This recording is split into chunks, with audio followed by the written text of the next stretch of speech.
हम जिस तांत्रिक की कलंक कथा आपको सुनाने जा रहा हैं, उस पाखंडी पर संगीन इल्जाम लगे हैं। ये पाखंडी बाबा कहता है कुंवारी लड़कियों से पूजा कराएंगे तो नोटों की बारिश होगी।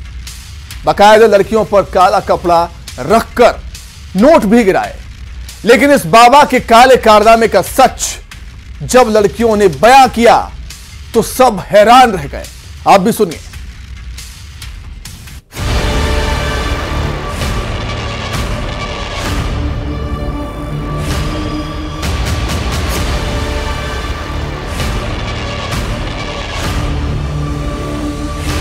इनके टारगेट पर कुंवारी लड़कियां।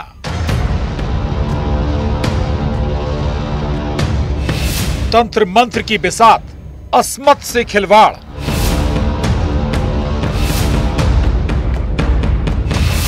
काला कपड़ा, काला कारनामा।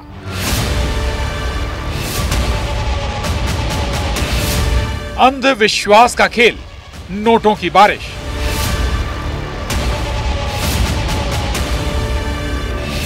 अब तक कितनी लड़कियां शिकार।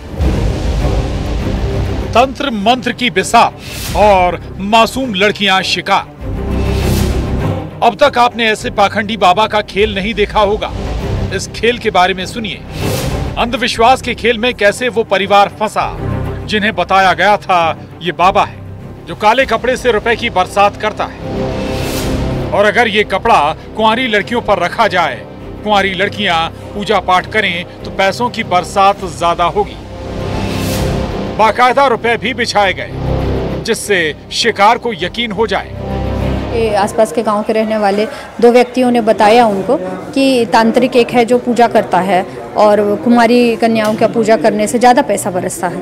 तो इस लालच में आकर के जो परिजन जो है पूजा के लिए तैयार हुए और अपनी बच्चियों को लेकर के उस तांत्रिक बाबा के पास गए। तांत्रिक बाबा ने उन्हें रतनपुर में एक मददपुर गाँव है वहाँ पर बुलवाया था। बिलासपुर के रतनपुर थाना इलाके में इस वारदात का खुलासा हुआ है। रतनपुर इलाके के मदनपुर के ठाकुर पंडित उर्फ कुलेश्वर सिंह राजपूत नामक बाबा पर जो संगीन इल्जाम लगा है उसे सुनिए। इल्जाम 2 नाबालिग बच्चियों के शोषण का लगा है। ये लोग ऐसा बताते थे कि कुमारी कन्या का पूजा करेंगे तो फिर पैसा बरसेगा, तंत्र मंत्र का प्रयोग किया जाएगा। तो अलग से पूजा का एक माहौल बनाया जाता था। बच्ची को फिर लेटा करके काले कपड़े से ढक दिया जाता था और ऊपर से पैसा गिरा देता था और फिर परिजनों को ला के दिखाता था कि देखो मैंने मंत्र पढ़ा है तो ये बच्ची के ऊपर पैसा बरसा हुआ है। तो ये दिखाने की कोशिश की जाती थी कि पूजा हुई और उससे ये पैसा आसमान से बरसा है। इस गिरोह के झांसे में वो परिवार आया। आरोप है कि पहले एक बच्ची को कमरे में लेकर गए, उसके बाद आरोपी ने गलत काम किया, जान से मारने की धमकी दी। पूजा पाठ की दिन भर और बच्चियों को अलग कमरे में ले जाके अलग से पूजा की और उसके बाद उसके परिजनों को 4000-2000 रुपए दे करके रवाना किया। घर पहुंचने पर बच्चियों ने बताया कि उनके साथ अलग ले जाकर के अनाचार किया गया था, जिस पर परिजनों ने स्थानीय पुलिस से संपर्क किया तथा रतनपुर थाने आकर के यहाँ पर रिपोर्ट दर्ज कराई, जिस पर तत्काल FIR किया गया। परिवार को रुपए भी दिए। ये कहा कि इतनी ही नोटों की बारिश हुई है। जब बच्चियां घर पहुंची तो पापा को जो कहानी सुनाई उसे सुनकर घर वालों के पैरों तले जमीन खिसक गई। जो आरोपी हैं जिन्होंने बहला फुसला करके यहाँ पे इनको लाया था उनकी गिरफ्तारी की गई और जो मुख्य आरोपी है ठाकुर पंडित कुलेश्वर सिंह राजपूत उसकी गिरफ्तारी की गई जो कि फरार था। अंधविश्वास के इस खेल में आखिर और कितनी लड़कियां शिकार हुई हैं, इसकी जांच जारी है।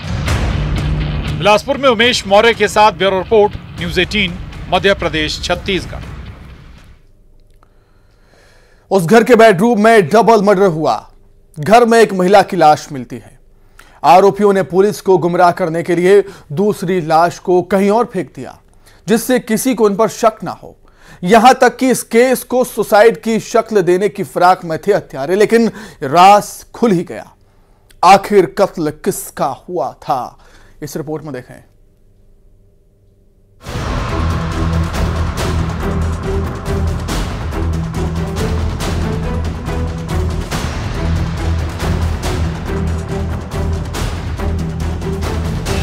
बेडरूम में डबल मर्डर। बिस्तर पर मिली महिला की लाश। दूसरी लाश को गली में फेंका। 2 कत्ल, 2 कातिल, एक शातिर चाल। डबल मर्डर के कातिल लाइव।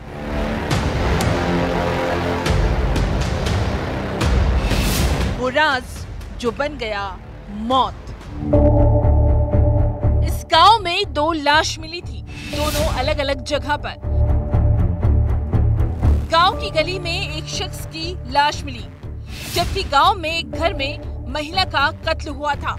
ये डबल मर्डर की मिस्ट्री थी, जिस दोहरे हत्याकांड से सब सकते में थे। रायगढ़ के लेलुंगा थाना इलाके के घटगांव में 10-11 फरवरी की दरमियानी रात आरोपियों ने इस वारदात को अंजाम दिया। दोनों कत्ल का आपस में कनेक्शन है। उससे भी हैरानी की बात, दोनों कत्ल एक ही जगह हुए थे, लेकिन पुलिस को गुमराह करने के लिए एक लाश को गांव में फेंक दिया गया। यहाँ तक कि डबल मर्डर के बाद अंतिम संस्कार की भी तैयारी थी, लेकिन दोहरे हत्याकांड की खबर मुखबिर से पुलिस को लग गई। संजय नाग और इस महिला का आखिर कातिल कौन है? 2 दिन पहले 200 मिलने की सूचना प्राप्त हुई थी ग्राम घटगांव थाना लेलुंगा क्षेत्र में। उसमें सबसे पहले मर्ग कायम किया गया, 100 का पंचनामा करवाया गया। प्रथम दृष्टया वो हत्या का मामला लग रहा था। गुमराह करने के लिए संजय की लाश को गली में फेंक दिया गया। कातिल खुद अपने कत्ल की गवाही दे रहे हैं। कैसे हत्या की, कैसे गुमराह करने की चाल चली। सबसे पहले कत्ल संजय का हुआ और उसके बाद महिला की हत्या की गई। उसके घर के आसपास के लोग थे एवं उसके जो पति है, उससे संदेही के रूप में थाना ला करके पूछताछ किया गया और कुछ हमने तकनीकी साक्ष्य जुटाए। उसके आधार पर मामले का खुलासा हुआ। तो जो महिला थी मृतका, उसके पति एवं उसके एक सहयोगी के द्वारा ही उनका हत्या करना पाया गया है। तहकीकात में ये बात सामने आई कि इस मर्डर को सुसाइड की शक्ल देने की आरोपी कोशिश करना चाहते थे, लेकिन सारा प्लान फेल हो गया। डबल मर्डर की साजिश तब बनी जब आरोपी एक राज जान गया था। वो राज था बीवी की बेवफाई। आरोपी काम के सिलसिले में बाहर गया था। जब रात को घर लौटा तो उसने पत्नी और पत्नी के प्रेमी संजय को आपत्तिजनक हालत में देख लिया। उसके बाद बना डबल मर्डर का ये खौफनाक प्लान। रायगढ़ में सत्यजीत घोष के साथ bureau report, news 18 Madhya Pradesh Chhattisgarh. इस गैंग का आतंक 2 राज्यों में है। राजस्थान में इस गिरोह पर कई संगीन मामले दर्ज हैं। जिस गिरोह ने मुरैना में लूट की वारदात को अंजाम दिया, गिरोह को पकड़ने के लिए पुलिस की टीम ने गांव में दबिश दी, नदी में भी सुराग तलाशा। आखिर कैसे बेनकाब हुआ ये शातिर गैंग, देखिए।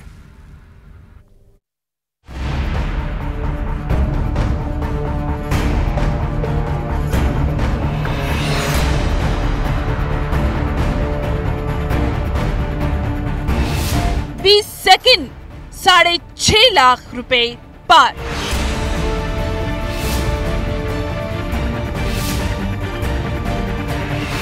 देर से सीसीटीवी में कैद राज।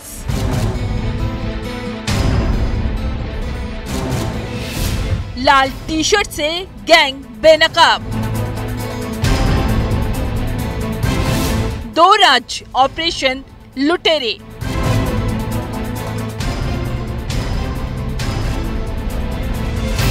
लूट की इनसाइड स्टोरी।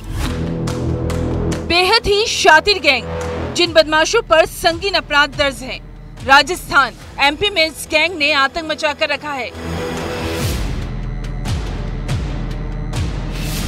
जिस गिरोह ने करीब 20 सेकंड में 6.5 लाख रुपए पार कर लिए थे, जिस गिरोह को पकड़ने के लिए पुलिस की पेशानी पर बल आ गया था।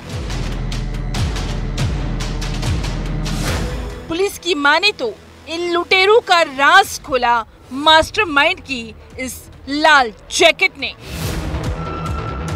5 फरवरी को सराफा कारोबारी अतुल गुप्ता की ज्वेलरी शॉप पर बदमाशों ने धावा बोला था और कट्टे के दम पर लूट करके फरार हो गए थे। हुई थी वहां के आसपास की कई गलियों के, इसके अलावा शहर के करीब 150 से ऊपर कैमरे हम लोगों ने उसमें खंगाले। जो आरोपी थे वो किस प्रकार से आए, उनका हुलिया क्या था, कौन सी घटना में उनके द्वारा गाड़ी प्रयुक्त की गई थी, किस प्रकार से उन्होंने घटना को अंजाम दिया, कहां से वो आए थे, किस दिशा में वो गए, ये सारी महत्वपूर्ण जानकारियां हमें सीसीटीवी के अवलोकन से प्राप्त हुई। इस गिरोह के मास्टरमाइंड बंटू गुर्जर का इनपुट पुलिस को मिला था। धौलपुर के मोरौली गांव में, जिस गांव में 100 पुलिस वालों ने दबिश दी, लेकिन पुलिस के हाथ खाली ही थे। नदी का सहारा लेकर बंटू गुर्जर अपने साथियों के साथ फरार हो गया था। गांव से गाड़ियां जब्त की गई, संदिग्धों से पूछताछ हुई और अगले ही दिन मुरैना पुलिस के लिए राहत भरी खबर आई। राजस्थान के धौलपुर में बंटू गुर्जर पकड़ा गया। पुलिस की टीम अंदर तक पहुंचती क्योंकि गांव की गलियां सक्रिय थी और सारी स्थिति थी, तो जो आरोपी थे वो मौके पे फरार हो गए, मौके से वहां से निकल गए। किंतु पुलिस के दबाव के चलते और अन्य कारणों से उनके द्वारा जो धौलपुर पुलिस है उसने मुख्य आरोपी को फिर एक दिन बाद जो है उसकी गिरफ्तारी की। अभी भी 2 आरोपियों की गिरफ्तारी बाकी थी, लूटे गए माल की बरामदगी भी। लगातार हो रही लूट से व्यापारियों में दहशत थी। करीब 3 सैकड़ा व्यापारी सड़क पर उतरे। इधर पुलिस लुटेरों का सुराग पता कर रही थी और बंटू गुर्जर के 2 साथियों का भी पता चल गया। इसमें जो इनकी पूर्व की मामले हैं जिसमें इन लोगों को कोर्ट से जमानत मिली है, उसमें भी हम लोग इनकी जमानत भी निरस्त करवाएंगे, ताकि और अन्य जो मेन आरोपी जो धौलपुर में जिसकी गिरफ्तारी हुई थी वो यहाँ पे, जैसा आप सभी की जानकारी में, बामोर में भी पूर्व में काफी बड़ी लूट हुई थी जिसमें वो आज तक फरार चल रहा था। इसके साथ साथ उस लूट के 2 अन्य आरोपियों को भी हम लोगों ने वहां से गिरफ्तारी करने में सफलता हासिल की और कुछ अन्य आरोपियों को भी हम लोगों ने उसमें अन्य क्षेत्रों के हम लोगों ने उसमें पकड़े हैं। इस लूट में अभी 6 लाख का माल बरामद हुआ है। पुलिस को उम्मीद है और खुलासा होने की, लेकिन सवाल है कि आखिर इतने बेखौफ क्यों है बदमाश। मुरैना में अमित शर्मा के साथ bureau report, news 18 Madhya Pradesh Chhattisgarh. अब खुलासा उस वारदात का जब लुटेरों से सराफा कारोबारी ने लोहा लिया। लुटेरों ने हवाई फायर किया, फिर भी सराफा कारोबारी ने हिम्मत नहीं हारी और क्लाइमैक्स में लुटेरों के होश उड़ गए। कैसे बना था वारदात का प्लान, देखिए इस रिपोर्ट में।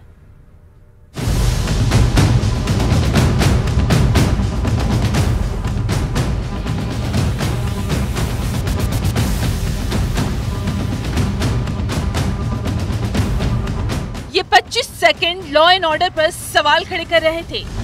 ये 25 सेकंड बेखौफ बदमाश की गवाही दे रहे थे। 25 सेकंड सवाल कर रहे थे आखिर किस गिरोह का ये काम है। 9 फरवरी को रात के करीब 8 बजे जिस अंदाज में लूट की कोशिश हुई, ये तस्वीर हैरान करने वाली थी। निवाड़ी के पृथ्वीपुर थाना इलाके में सराफा कारोबारी राजेंद्र सोनी इस गैंग के निशाने पर थे।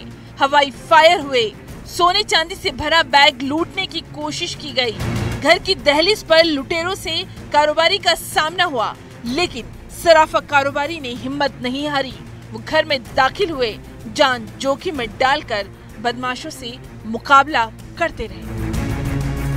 अभी जो आपके सामने आरोपी हैं, ये 3 आरोपी हम लोगों ने अरेस्ट किए हैं। इनके द्वारा ये घटना कारित की गई है, जिनके नाम हैं विनोद पाल उर्फ मिडला, उमेश वर्मा और दिनेश रैकवा। ये वारदात एक चुनौती थी पुलिस के लिए। गिरोह के 3 आरोपी गिरफ्तार हुए, जिसमें आरोपी उमेश और विनोद लूट के केस में जेल से बाहर आए थे। 4 दिन तक इस गैंग ने रैकी की, उसके बाद सराफा कारोबारी को लूटने का प्लान बनाया। इनसे जो जब्त हुआ है सामान, एक स्विफ्ट डिजायर कार जब्त हुई है, एक अपाचे मोटरसाइकिल लाल रंग की, एक सफेद रंग की अपाचे मोटरसाइकिल, एक 315 बोर का एक देसी कट्टा, एक पिस्टल और कुछ मोबाइल फोन और जो सोने चांदी के आभूषण। लूट की ये वारदात कारोबारी की हिम्मत से नाकाम हुई। इन अपराधियों पर कई और मामले भी दर्ज है। सुनिए इनकी क्राइम कुंडली। जो इनसे पूछताछ में सामने आया है कि ये आदतन अपराधी हैं, एक अंतर्राज्यीय गिरोह है, इसमें और भी मेंबर्स शामिल हैं जो कि पूरी ये रेकी करके घटना को अंजाम देते हैं। इस केस में भी इनके द्वारा कुछ घटना करने से 4 दिन पूर्व से ही रेकी की जा रही थी लगातार।